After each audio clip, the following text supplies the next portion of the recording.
Today is Tuesday, the feast of Saint Cecilia, in the last week of Ordinary Time. Saint Cecilia is known as the patroness of music and musicians, following a tradition that, as musicians played at her wedding, she sang in her heart to the Lord. Martyred between the end of the 2nd century and the middle of the 3rd, it appears that she was one of the most venerated saints in early Christian times. Happy feast day to all musicians. As we continue our readings this week, we find ourselves in the midst of apocalypse and eschatology.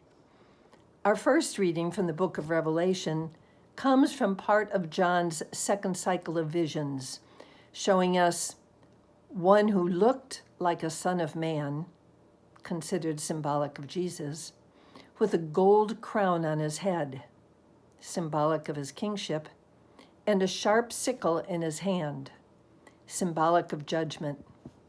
Angels cry out, telling the Son of Man to use his sickle to reap the earth's harvest.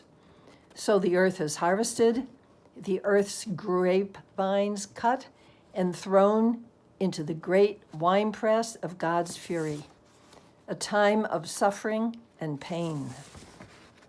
Among the last books of the New Testament, Revelation is believed by biblical scholars to have been written after the destruction of Jerusalem in 70 AD, a time of persecution, giving early Christians a message of hope and encouragement to remain faithful until the end time, when all will be gathered for the final judgment.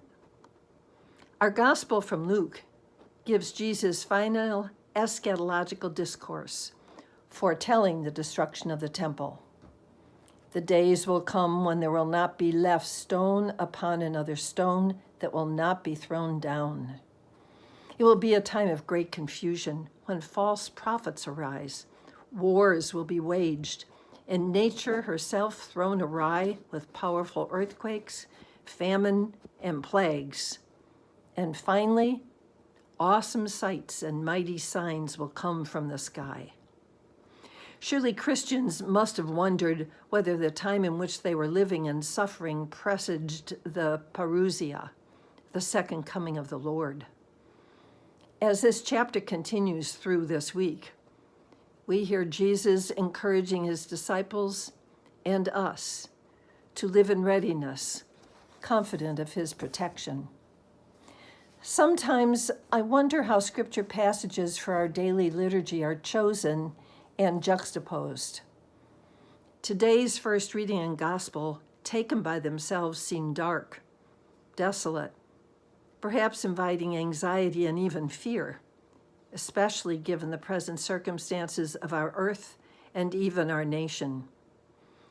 I suggest, however, that we consider these an invitation to reflect on where each of us is headed in our lives and in our faith. As we conclude our liturgical year this week, it may be that we're being invited to look back, to see where we have been, and forward to where we are going, almost the liturgical equivalent of New Year's Eve. We might ask ourselves whether we have been faithful to our call to know, love, and follow Christ as much as we are able, and whether we can respond more readily to the graces we are being given and will be given in the new church year, which begins with Advent on Sunday. I look for the light in today's readings, for they remind me of a dark symphony where I await the sound of a bright violin or flute, or a dark painting in which I look for a shaft of light. And I think we can find that in today's responsorial Psalm 96. The Lord is King. He has made the world firm, not to be moved. He governs the people with equity. He shall rule the world with justice and the peoples with his constancy. May we then move forward into today, singing the Lord a new song, blessing his name, and with all confidence in the Lord's love and constancy.